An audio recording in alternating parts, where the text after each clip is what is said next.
Hai guys, jumpa lagi dengan gue Yusuf. Kali ini kita akan membuat sebuah video yang masih bertemakan work from home.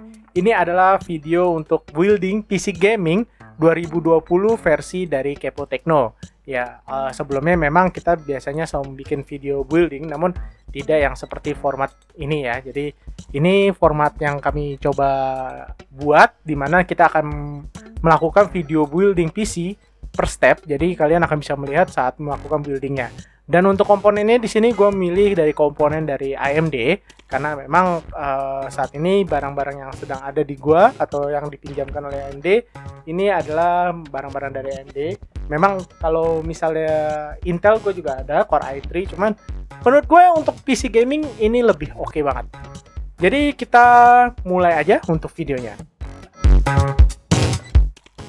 Oke, 2020 memang bukan tahun yang baik untuk membangun sebuah PC gaming karena memang kondisi saat ini sedang ada wabah corona, banyak barang yang terbatas jumlahnya karena ada pembatasan pengiriman barang dan juga harga dolar yang semakin tinggi.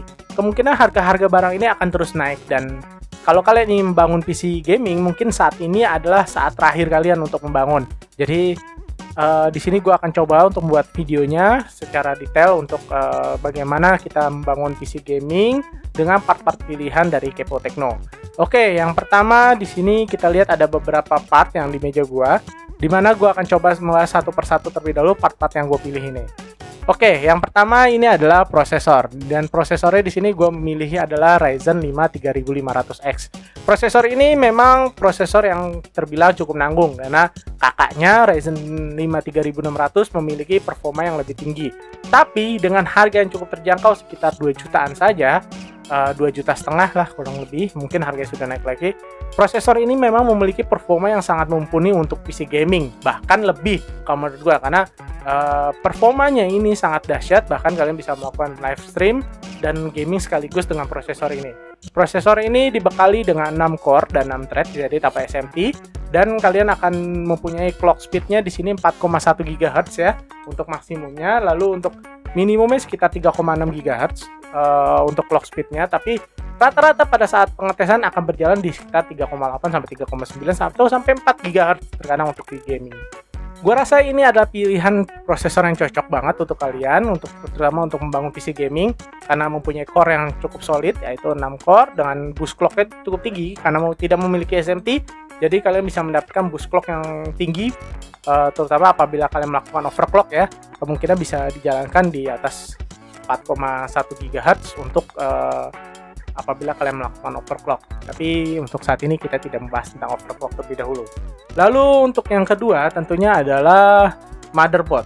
Pilihan motherboard ini gue memang saat ini lebih merekomendasikan untuk yang generasi kebaru, tapi karena memang tidak ada barang yang sedang ada di studio kita, jadi kita masih menggunakan motherboard dari Gigabyte ini.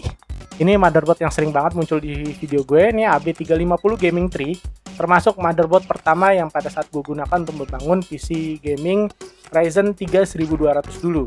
Jadi ini motherboard yang menurut gue cukup tangguh.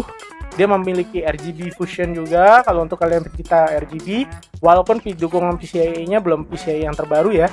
Dan di sini sudah mendukung 4 slot RAM, itu penting banget kalau untuk kalian inginkan upgrade ke depannya. Lalu juga ada 3 slot PCIe Express yang dan 1 slot untuk yang PCIe X1.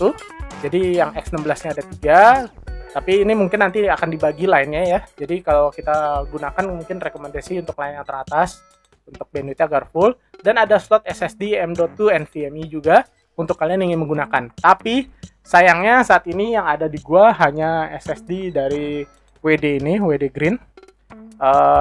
Karena gue juga belum nyetok lagi untuk SSD. Jadi ini juga sebenarnya sedang digunakan untuk di PC gue yang lainnya. Jadi untuk rekomendasi SSD WD Green ini juga sudah cukup. Tapi mungkin sekarang kalian lebih baik memilih yang M.2 kalau untuk menggunakan motherboard ini daripada yang menggunakan SATA seperti ini. Oke, jadi untuk motherboard gue memilih Gigabyte ini. Lalu next di sini tentunya RAM. Untuk RAM juga gue di sini masih mengandalkan RAM andalan gue. Ini adalah 2 keping dari G-Skill Flare X. Ini 16 GB totalnya, jadi 8 GB satu sticknya, dimana masing-masing ini bisa mendeliver sampai 3200 MHz kalau SMP-nya diaktifkan. Jadi kalau kalian ingin menggunakan ini bisa diaktifkan SMP-nya agar bisa digunakan di 3200. Lalu selain itu tentunya yang paling penting adalah kartu grafis. Untuk membangun PC gaming, kartu grafis yang bagus itu sangat penting banget. Jadi di sini untuk kartu grafisnya sendiri sebenarnya kita bisa menggunakan ini kartu grafis yang gue review sebelumnya di video kartu grafis murah meriah yang cukup bagus dengan harga 2 jutaan. Kalian bisa mendapatkan performa yang bagus terutama untuk game-game seperti Red Dead. Ini adalah RX 5500 XT dari Sapphire Pulse. Tapi kalau untuk kali ini gue tidak menggunakan ini karena gue ingin meningkatkan performanya lagi. Jadi gue mendapatkan barang baru dikirimkan minggu lalu ke gue dan gue udah uji coba beberapa kali. Ini adalah SFX dari brand SFX. Ini adalah ya kardusnya begini aja. Ini mungkin barang engineering sample ya. Oke, untuk SFX ini memang dibanderol dengan harga yang 5 jutaan untuk saat ini karena memang dolar juga sedang naik, dan performanya ini bagus banget. Kalau untuk kalian ingin memainkan game dengan settingan high ataupun ultra di 1080p, ini oke banget performanya dan bisa diandalkan banget. Kartu grafis ini memang simple dengan 2 fan, nanti kita akan lihat dalamnya. Dan ini mungkin engineering sample, jadi ya gini aja kardusnya, dan performanya nanti kita uji saja sekaligus. Oke, tapi kalau kalian mau irit kalian bisa pakai ini 2 jutaan aja, Sapphire Pulse, hanya 2 jutaan tapi performanya bagus. Tapi kali ini kita akan membangun PC gaming, jadi kita akan memakai kartu grafis yang tentunya top tier juga. Dan gue sukanya dari SFX ini adalah dari bentuk kartu grafisnya sendiri, yang walaupun ini yang gue beli adalah varian yang 2 fan, ada yang varian 3 fan dengan harga yang lebih mahal di atas 5 juta. Tapi di sini dia ini bodinya kokoh banget dan ada copper heatsinknya, jadi untuk di bagian backplate-nya itu untuk melindungi bagian memory chipnya dan GPU chipnya dari sisi belakang juga. Jadi adem banget, suhunya hanya berkisar 60 derajat. Ini adem banget kalau misalnya kalian gunakan untuk penggunaan berat ya. Oke, itu aja mungkin dari detail komponennya. Lalu untuk yang harus kalian persiapkan tentunya adalah obeng dan thermal paste. Ini sebenarnya gue pengen bikin video terpisah untuk thermal paste-nya. Ini adalah gue gunakan GD900. Ini thermal paste yang termurah dengan performa yang baik menurut gue. Jadi ini udah gue gunain untuk beberapa PC gue dan ini oke banget dibandingkan dengan thermal paste mahal. Tapi untuk kalian untuk jaminan, karena thermal paste ini juga memang banyak dipalsukan ya. Jadi kalian harus membeli yang lebih baik yang berkualitas saja sekaligus. Oh ya, gue lupa untuk casing. Di sini memang gue tidak menggunakan casing karena gue masih menggunakan benchmark table kesayangan gue. Dan di sini sudah terpasang power supply-nya yaitu Enlight 650 watt. Kenapa gue menggunakan Enlight? Karena dari awal gue ngebangun PC biasanya gue menggunakan Enlight. Selain itu gue juga ada menggunakan Be Quiet. Tapi kalau untuk yang agak lebih murah tentunya Enlight, walaupun ya harganya 11-12 untuk saat ini. Tapi kalau untuk kalian gue saranin menggunakan power supply yang modular karena tentunya kabel ini berantakan ya kalau seperti ini ya, karena cukup banyak. Seperti PC yang gue gunakan sehari-hari ini power supply-nya modular, jadi gue bisa mengatur untuk pengkabelannya ya tidak begitu berantakan. Oke, jadi kita mulai aja mungkin ngerakit ya. Oke, kameranya gue akan pakai kamera yang ini untuk merekam ya. Jadi kita mulai tentunya dari motherboardnya terlebih dahulu. Untuk motherboardnya di sini kita menggunakan yang Gigabyte tadi. Ini ada Gigabyte Gaming 3. Ya. Oke. Ya. Oke. Oke, sebenarnya untuk kalian pastikan untuk saat menyentuh motherboard ini jangan menyentuh bagian PCB yang ada kontak-kontaknya di bagian belakang ini. Jadi ini memang kesalahan yang sangat standar ya. Jadi terkadang kalau saat kita menyentuh dan tubuh kita ada listrik statis, ini akan bisa short untuk motherboard ya. So jadi kita pasang aja motherboard ini di sini. Kita sesuaikan dengan ininya ya untuk mountingnya. Jadi kita sesuaikan untuk stand off-nya seperti ini dan kita pasang bautnya. Oke, ini bautnya sudah gue siapkan. Oke, gue hanya menggunakan 3 baut karena ini adalah PC benchmark table gue. Jadi untuk baut ini akan gue pakai untuk di sisi atas, tengah, dan bawah saja, untuk agar menjaga supaya dia tidak jatuh. Tapi untuk kalian yang membangun PC-nya di dalam casing, ini gue sarankan untuk baut yang bagian atas ini harus full dua-duanya, dan untuk yang baut di bagian bawah juga full. Untuk yang tengah satu aja sudah cukup banget, tidak perlu banyak-banyak. Tapi kalau kalian ingin melengkapi semua bautnya itu juga tidak masalah. Oh ya, untuk satu hal lagi, kalau kalian membangun PC, sebaiknya bangun dulu untuk di bagian sisi luar, jadi tidak di dalam casing, karena kalau kalian membangun langsung di dalam casing, nanti apabila ada masalah kalian agak kesulitan. Jadi kalian bisa menggunakan dari dusnya ini bisa kalian gunakan sebagai tatakan untuk motherboard kalian, lalu kalian coba. Oke, gue lupa satu hal, karena kita akan menggunakan pendingin dari AMD, kita butuh namanya backplate untuk di bagian sisi CPU ini kalian jangan lupa, karena untuk fan AMD nanti akan menggunakan ini. Jadi kita akan pasang terlebih dahulu di bagian belakangnya sini. Kalian bisa menggunakan double tape untuk agar merekat, tapi kalau kalian tidak ada ya kalian bisa pasang aja begini, lalu nanti kita bisa dibautkan untuk saat nanti. Oh ya, karena kita belum bautin, kita mulai aja mungkin dari pasang prosesornya dulu ya. Oke, jadi ini motherboardnya sudah kita letakkan, tapi kita belum baut karena kita harus memasang prosesornya terlebih dahulu. Ini Ryzen 5 3500X yang tadi gue bilang, prosesor 6 core dengan max clocknya bisa sampai 4,1 GHz.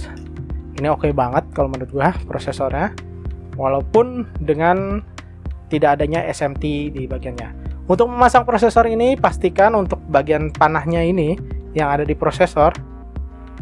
Ini bisa kalian lihat di sini, di bagian sini sebenarnya ada panah, tanda panah kecil. Ini kalian pastikan untuk mengarah ke arah bawah, ke arah belakang. Jadi kalau AMD ini panahnya ini mengarahnya ke sini. Jadi disamakan, lalu kalian buka dulu kuncinya seperti ini. Tinggal dilepas, ditarik ke atas, sudah terbuka, lalu dipasang. Jangan dipaksa, dipaskan aja. Kalau udah masuk seperti ini, dikunci dengan cara dikebawahkan kuncinya, lalu dikaitkan kembali. Itu aja. Jangan pernah dipaksa untuk prosesor, karena kalau kalian paksa nanti akan berakibat patah pinnya.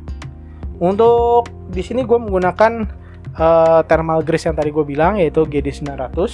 Ini thermal grease terbaik menurut gue. Lalu untuk fan-nya di sini gue menggunakan fan bawaan dari AMD, yaitu di sini steel cooler ya kalau nggak salah ya. Oke, sorry. Nah, ini fan-nya standar, tidak ada RGB, tidak ada apa-apa. Cocok untuk kalian yang ingin dengan steel aja lah, tidak perlu heboh-heboh ya untuk fan-nya. Tadi kita pasang dulu thermal paste-nya. Untuk pemasangan thermal paste tidak perlu banyak-banyak, sedikit aja, tapi ini disesuaikan dengan kreativitas kalian. Kalau gue biasanya melakukan dengan tarikan ke bawah, lalu sisanya gue jadikan titik-titik di sekitarnya. Itu aja udah cukup, segini aja udah cukup. Sebenarnya ini agak berlebih kalau menurut orang, tapi ya menurut gue udah cukup segitu. Lalu nah ini dia yang bagian sulit, karena kita harus ada backplate-nya. Nah, kalau kalian menggunakan yang seperti ini, kalian harus pasang terlebih dahulu begini. Jadi kalau kalian menggunakan double tip lebih mudah, karena backplate ini otomatis terpasang ya, seperti ini. Nah, ini harus kalian tahan sambil ini kalian pasang di sini.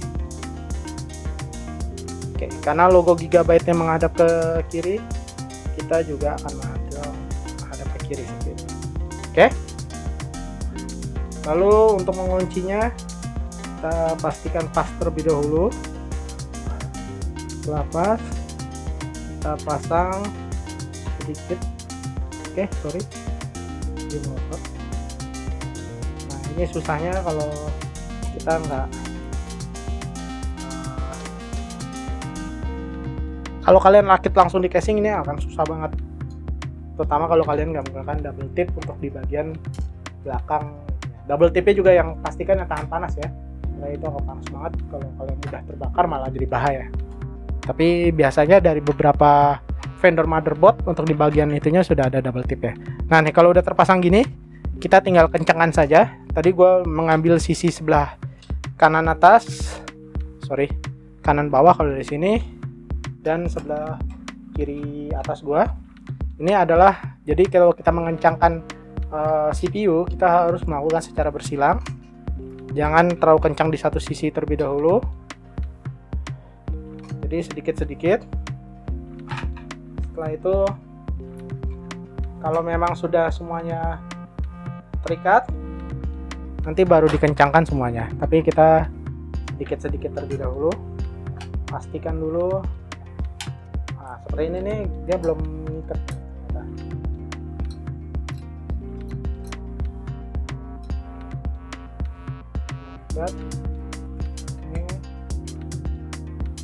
Ini agak sulit ya kalau kayak gini sebenarnya, kalau sambil bikin video kita ngerakitnya. Oke, ini belum kencang. Nanti kita kencangkan, tapi kita pasang dulu motherboardnya ke benchmark table gua. Oke. Di sini gua menggunakan yang sebelah sini aja, karena lebih gampang pada saat ingin dibuka nantinya. Ini bukan PC permanen, jadi kalau untuk kalian membangun PC permanen sebaiknya jangan menggunakan table seperti ini, karena resikonya banyak, kena air bisa rusak ya. Jadi gue sarankan menggunakan table biasa atau casing biasa, atau table yang mungkin ada tutupnya kalau kalian ingin terlihat seperti casing gue yang gue gunain. Oke, ini udah terpasang untuk 2 baut. Untuk saat ini 2 baut aja. Dan untuk kabel ini adalah kabel CPU fan. Ini dipasang pada port CPU fan. Kalau kalian lihat di motherboardnya di sini, ini ada port CPU fan. Biasanya ada keterangannya. Biasanya di sisi sebelah kanan atas. Kita tinggal colok, lalu dirapikan kabelnya. Untuk merapikan kabel sebenarnya bebas saja. Kalian mau seperti apa? Apakah menggunakan kabel TIS atau kalian menggunakan kabel lainnya, tapi biasanya gue selipin aja kayak gini biar rapi. Lalu sudah semua, ini juga kita kencangkan lagi biar merata untuk pastanya juga. Jadi kita kencangkan sampai, jangan terlalu kencang, tapi kalau kalian sudah merasakan sedikit adanya hambatan, oke, baru kalian lepas seperti itu. Oke, setelah semuanya kencang,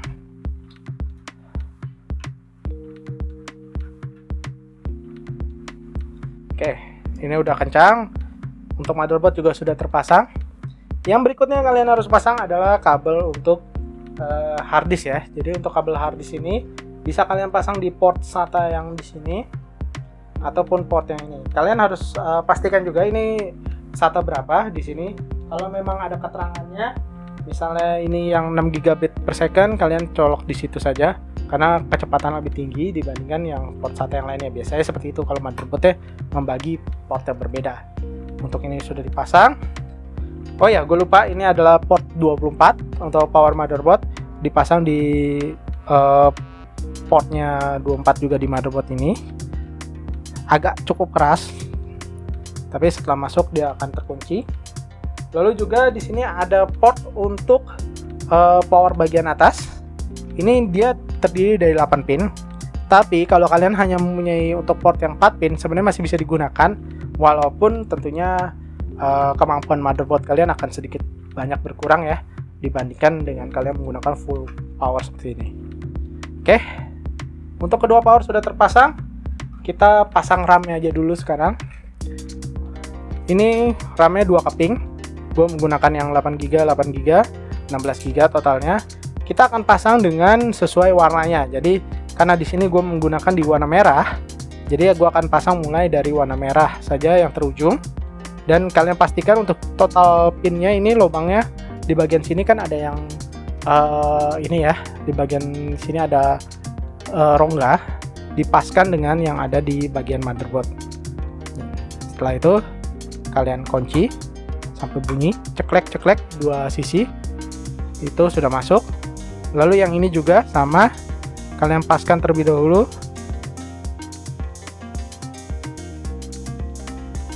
Oke, kita lanjut aja, tadi videonya sempat terputus. Selanjutnya kita ada pin yang ini yang agak ribet nih. Ini adalah pin untuk power. Karena gue menggunakan benchmark table, di sini gue hanya ada pin power dan LED-nya aja. Dan untuk power ini biasanya ada keterangannya di pin ini. Nah, ini ada power switch, dipasang sesuai dengan label dari yang ada di motherboard kalian. Lalu untuk power LED-nya di sini kita pasang urutannya dari plus ke minus. Kalau gue biasanya memasang dengan yang ada tulisannya ke arah atas. Oke, di sini juga ada HDD LED, bisa kita pasang juga ke sini. Kalau kalian dan port lainnya, kalau kalian ada port USB juga dipasang, disesuaikan dengan port-portnya sesuai labelnya. Di sini biasanya kalau ada yang bagian sebelah atas kanan ya, atas kiri, ini adalah untuk USB, sedangkan untuk yang bagian ini, yang port, salah satu portnya yang hilang ada di bagian tengah, ini biasanya untuk audio. Jadi nanti akan kalian pasang, atau bila kalian menggunakan casing, kalian pastikan dari labelnya terlebih dahulu untuk dicocokkan. Lalu terakhir kita akan masang kartu grafisnya tentu. Oke, kita langsung aja. Ini adalah SFX 5600 XT yang keren banget dengan dual fan. Jadi ini model TIC 2 yang TIC 3 dengan 3 fan, dan backplate ini armornya banget kokoh dengan ada koper pelindungnya juga untuk di bagian CPU-nya, dan bener-bener keren banget ini untuk GPU-nya. Jadi kita pasang aja di sini. Sebelumnya kita pastikan terlebih dahulu untuk karet pelindungnya ini dibuka, karet pelindung portnya, dan portnya nanti di sini kalian buka sesuai dengan kepentingan yang kalian akan gunakan ya. Jadi kita tinggal pasang aja, pastikan gunakan port yang paling atas, dan pastikan kuncinya juga udah dibuka. Tinggal kalian pasang mengikuti portnya aja begini. Nah, pastikan ngepas ya untuk portnya, jadi jangan ada miring. Nah, setelah masuk dia terkunci aman. Lalu jangan lupa juga, karena ini menggunakan pin 8, kalian colokkan pin 8 nya ke dalam VGA nya. Jadi ini gue menggunakan pin 8 dari power supply gue, kita colokkan ke VGA ya, seperti ini. Dan pastikan semuanya sudah terkunci. Kalau kalian menggunakan casing, pastikan ini di baut, karena posisinya dia adalah vertikal, jadi bisa aja VGA-nya akan terlalu berat sehingga membuat patah di bagian sini. Jadi pastikan dikunci. Tapi karena gue horizontal gini, tidak perlu. Dan ini sudah selesai. Untuk build PC-nya tinggal kita tes aja gimana performanya ya. Kita langsung nyalakan di meja benchmark gue. Oke, jadi untuk build PC gaming kita sekarang sudah selesai. Ini sudah jadi, tinggal kita uji coba aja benchmarknya. Tapi sebelum itu pastikan semua kabel sudah terpasang dengan benar.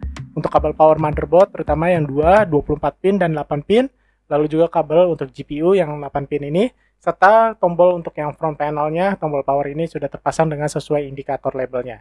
Oke, lanjut kita untuk tes untuk pengujian dari builds yang kita buat saat ini.